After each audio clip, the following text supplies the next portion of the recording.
ఆషాఢ మాసం సందర్భంగా మన కాసం ఫ్యాషన్స్ కిలో చీరలు కొనండి, అరకిలో చీరలు ఉచితంగా పొందండి.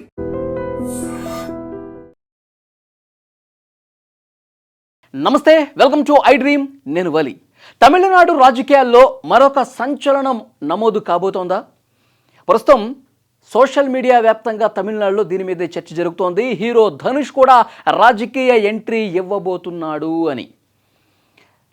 ధనుష్ ఒక కార్యక్రమంలో పార్టిసిపేట్ చేశాడు. వాళ్ళ అభిమానులందరూ కలిసి ఒక రక్తదాన శిబిరం ఏర్పాటు చేశారు. దానికి హాజరైనటువంటి ధనుష్ కొన్ని కీలకమైనటువంటి వ్యాఖ్యలు చేశాడు. దీని చుట్టూనే ప్రస్తుతం తమిళ రాజకీయాల్లో తీవ్రమైనటువంటి చర్చ జరుగుతోంది. అతను ఏమన్నాడు అంటే, మీరందరూ కూడా ఇంతమంది ఈ కార్యక్రమానికి వచ్చి ఇంత ఐక్యతగా ఉండి ఈ కార్యక్రమానికి వచ్చారు అంటే ఈ ఐక్యతకి ఒక శక్తి ఉంది. కాబట్టి ఈ ఐక్యతని అట్లా వదిలేయద్దు. ఒక లక్ష్యాన్ని ఏర్పరచుకుంటే డెఫినెట్గా ఈ ఐక్యతకి ఈ శక్తికి ఒక అర్థం పరమార్థం ఉంటుంది. మీరందరూ కూడా సామాజిక కార్యక్రమాలు మొదలుపెట్టండి. మీకు తెలిసిన వాళ్లకు, లేకపోతే మీ గ్రామంలో కావచ్చు, మీ చుట్టుపక్కల కావచ్చు, ఎవరైనా సరే ఇబ్బందులు ఉంటే ఆ ఇబ్బందిని తొలగిపోయే విధంగా, వాళ్ళ సమస్యలు పరిష్కారం అయ్యే విధంగా మీ వంతుగా ధనుష్ అభిమానిగా మీరు అలాంటి కార్యక్రమాలు చేస్తే నిజంగా చాలా గొప్పగా ఉంటుంది. చాలా గొప్ప మార్పు సమాజంలో తీసుకొచ్చిన వాళ్ళం అవుతాం. నేను కూడా మీ పేరును పెంచే విధంగా, మీ పేరు ప్రతిష్టలు పెరిగే విధంగా ధనుష్ అనేటువంటి వ్యక్తి ఒక నూతన ఉత్సాహంతో, ఉత్తేజంతో మరిన్ని సేవా కార్యక్రమాలు చేయడానికి ముందుకు వస్తాడు. కాబట్టి డెఫినెట్గా మీరందరూ కూడా అలాంటి సేవా కార్యక్రమంలో పార్టిసిపేట్ చేయండి. ప్రజల బాగు కోసం, ప్రజలకు మంచి చేసే దాంట్లో భాగంగా మీకు తెలిసిన వాళ్ళకి మీకు చేతనైనంత సాయం మీరు చేస్తూ పోండి. నా వంతు ప్రయత్నం నేను కూడా చేస్తా.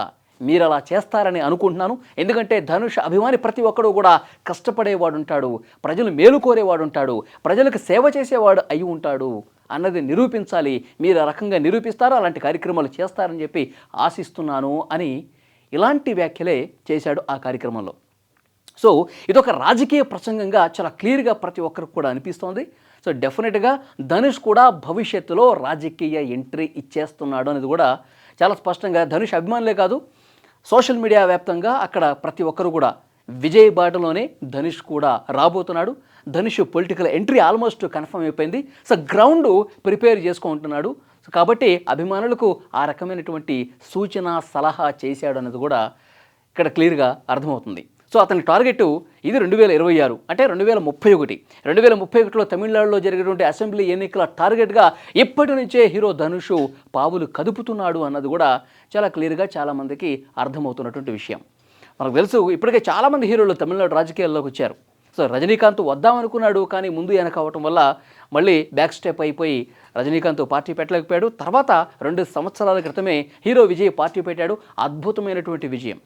సో తను పోటీ చేసిన మొదటి ఎన్నికల్లోనే అత్యధిక స్థానాలు గెలిచి తమిళనాడు ముఖ్యమంత్రి అయ్యి ఒక రికార్డు క్రియేట్ చేసినటువంటి పరిస్థితి ఉంది.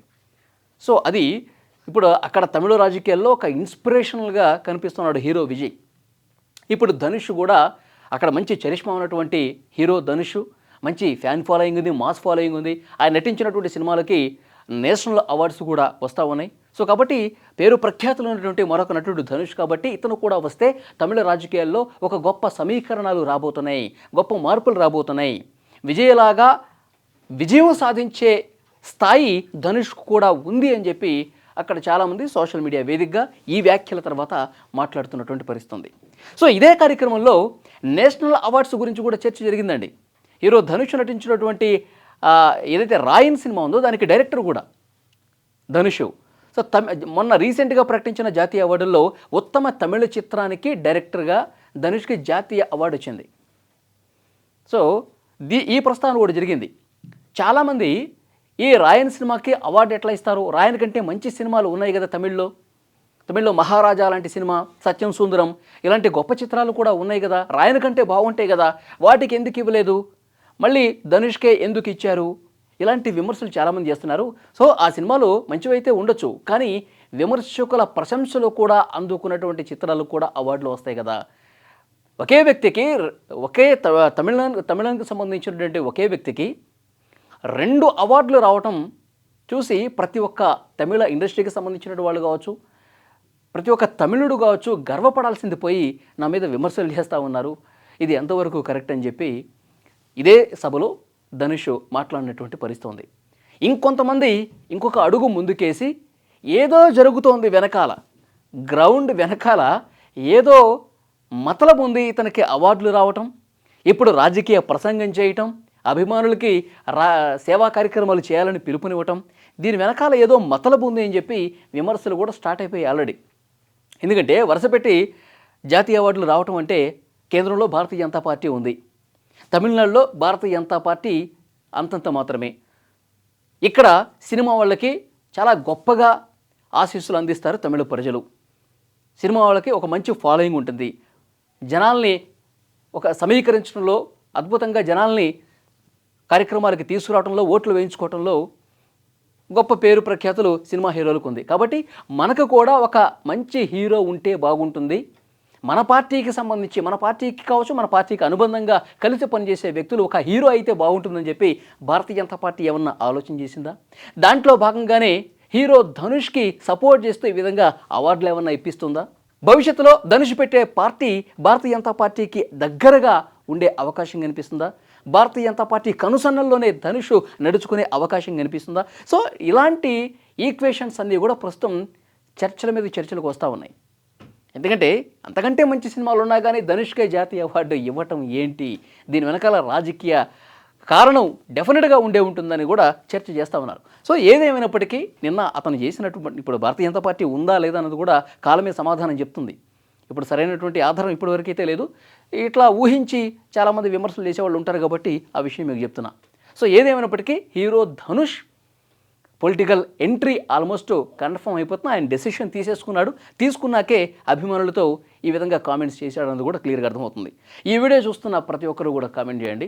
హీరో ధనుష్ నిజంగా రాజకీయ పార్టీ పెడితే ఏ విధంగా ఉండబోతుంది? విజయలాగే అద్భుతమైనటువంటి విజయం నమోదు చేసే chance ఆయనకుందా?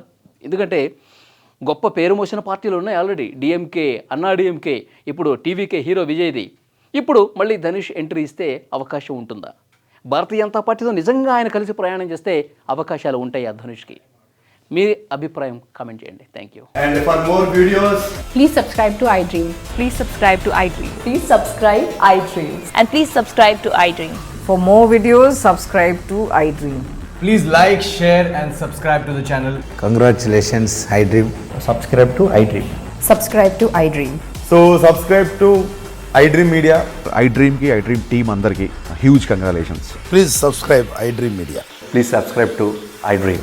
Subscribe iDream. Please subscribe to iDream.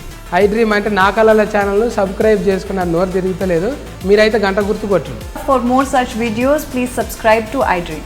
Subscribe to iDream. Please subscribe to iDream. Please subscribe iDream Media. Please do subscribe to iDream. Please subscribe to iDream Media. For best entertainment and information, please subscribe iDream. And don't forget to subscribe to iDream.